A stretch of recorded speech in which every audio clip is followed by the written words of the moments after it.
Welcome back po sa aking munting channel, Mr. Ukol. Nandito na naman po ang inyong lingkod para magbigay ng tips at giya. Para naman po sa araw ng linggo, April 5, 2026. Meron tayong Pilracom rating base at yung Summer Racing Stakes Race 1 and 2. Shoutout po. Maraming salamat, Doc Nab Semilla, dyan sa Lourdes Hospital, kay Sir Buboy, Boss RB, at kay Boss Kaloy ng Kahilom Dos. Shout out. Papoy's OTB, Happy Fiesta dyan sa Barangay Bagbag, Novaliches, Quezon City. Binabati kayo ni June Buscas. Double R, ang Red Rockers ng Sampaloc, Choi De Guzman at Ian Cortez, and Rocky Boy Set. Shoutout. Armando Pakingan, shoutout. Benito Ong ng Palawan City, Mr. June Foss, and Aldrin Pangilinan. Start na po tayo. Race number 1, winner take first pick 5 event covers races 1 to 5. 8 races po tayo bukas, alas 3 ang karera. 8 races, tama no? First pick 5 to. Meron tayong 8 entries but 6 in betting options lang tayo dito.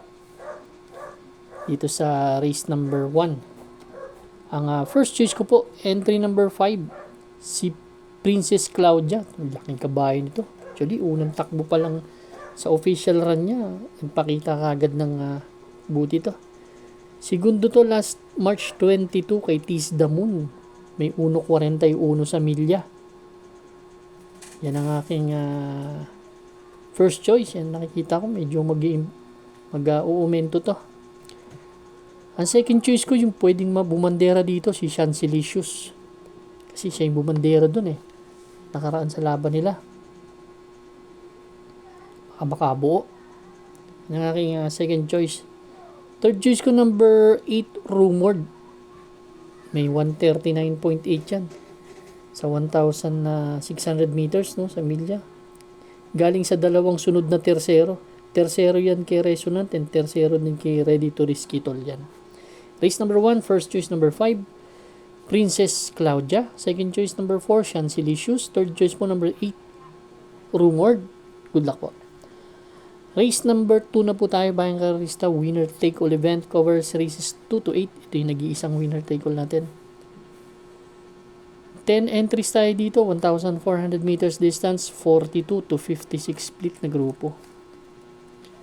First choice po, entry number 7, si Runway 10. Actually, may 1.27 to dito. Isa sa may tulin dito sa karera na to. Tingin ko, matataas ang grupong nakakalaban nito. Pwede naman din isunod to. Napanalo na ni JL Paano yan.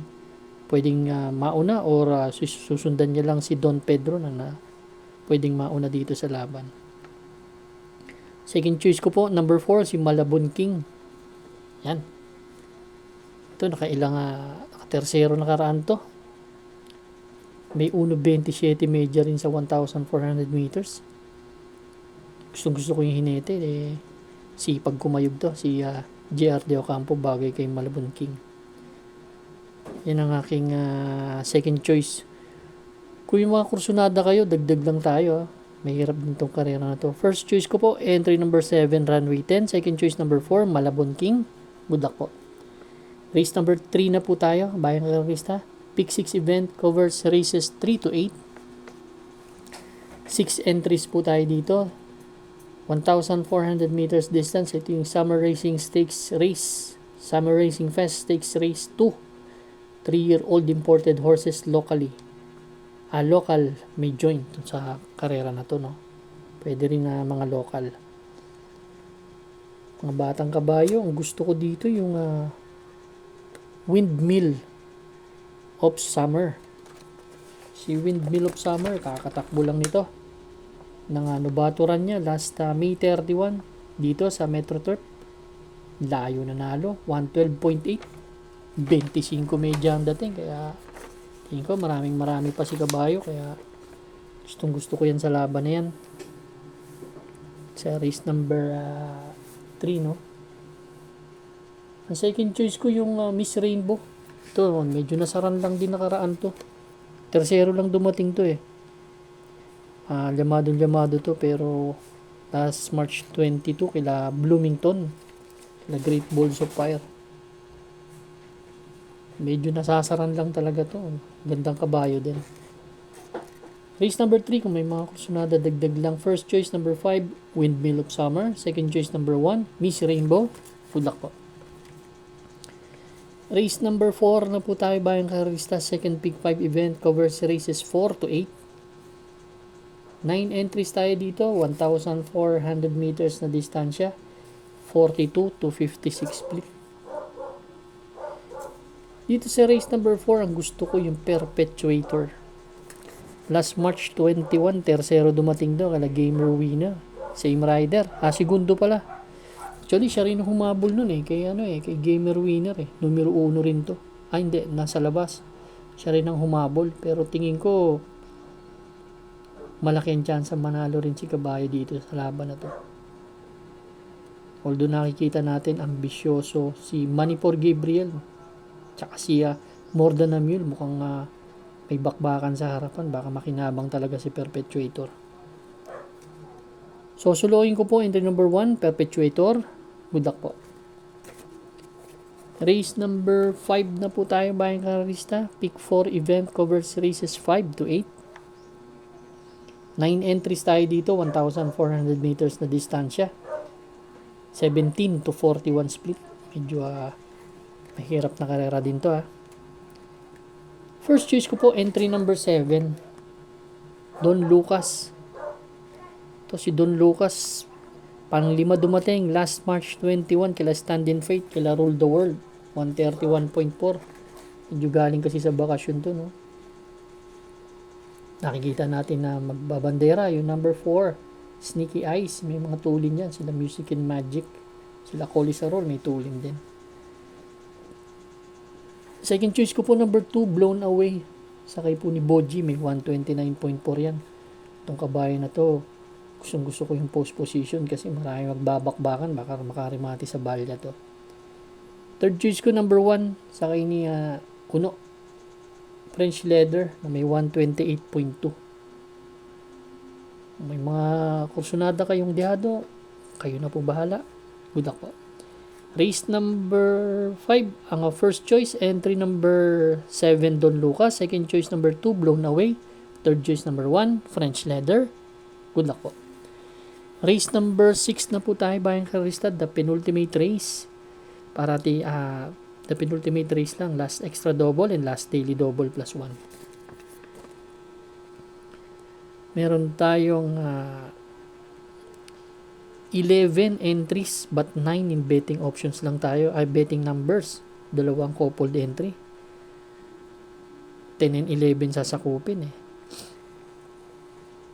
Dito sa race number 6, ang first choice ko, entry number 9, Electrify. Tercero dumating to kay Stand in Faith nakaraan, kila Rule the World, may 131.2, ganda ng post position, pero may best time na 128.2 yan. Ang second choice ko, number 7, Work From Home. Ito, Work From Home, last March 27. Medyo hindi tumimbang sa maiksing karera kila Elena Bell Charmboy, pero last March 8, no? Tercero dumating kila High Octane Brown Pirate yan. 130.2 ang pinrueba niyan. Kaya malaking chance rin sa akin manalo yan. Ang third choice ko po, Die Will Be Done. Sakay ni Jeff Tagulaw. Actually, binalik kay Jeff huling takbo, March 22, kila Unforgettable. 132 in a fraction from MVP Lapil, ibabalik kay Pero, February 21, ang tinalo niyan si Stand in Faith. Yung mga tumalo kila Electrify, yan ang tinalo niya ni Die Will Be Done. Pwedeng mauna sa laban to. Mabilis to. Magaling kay Sarate. Race number 6, ang first choice. Entry number 9, Electrify. Second choice, 7A, Work From Home. Third choice, number 6, Die Will Be Done. Good luck po. Race number 7 na po tayo, bayang karista, the penultimate race. Last double natin, 12 entries tayo dito. Ang distansya po, mile race. Then akyat tayo sa 57 to 70 split. Siyempre, ang gusto ko yung number 4. Every 4 years. Layo kasi ng prueba sa kalaban. May 137.2 sa 1,600 meters yan. Ang huling takbo niyan, kila Lucency last March 1. Tala ng 141 sa 1,650 meters. Pero yung 137 na ginawa niya, ang sinigunduhan niya po si Ace of Diamond at si Sarate rin ang may sakay. Kaya susuluhin ko to, entry number 4, every 4 years. Good luck po. Race number 8 na po tayo, Bayang Karista. Last race for Sunday racing. Paratingan po ng ating mga exotics. Winner take all, pick 6, pick 5, pick 4, last extra double, and last daily double plus 1 po. We have 12 entries but 11 in betting options lang tayo. 1,400 meters distance, baba tayo sa 42 to 56 split na grupo. Ito medyo lamang sa akin. Entry number 7, Beautiful Yana. Ang huling takbo ni Beautiful Yana last December 31. Pangwalo dumating sa 14 na takbo kila Great Barrier Reef, kila Alibaba, may 127.8 na tinala. Pero ang tinalo po niyan nung gumawa ng 125.4 yan, medyo matagal na rin ano. Si Red Queen po ang nakakalaban yan. Last 2024 pa no. Mga itinatakbo niya ni ano. Kaya then nag-barrier din yan, nakaka-barrier lang yan March 18 ha. Ganda ng prueba niya, 1:14 media. Kaya tingin ko napakababa sa laban. Solo rin po, entry number 7 to. Si Beautiful Yana. Solo rin po isa akin to. Good luck po Bayang Karista. Maraming salamat po sa inyo walang sawang pagtangkilig sa aking munting channel. Good luck and stay safe.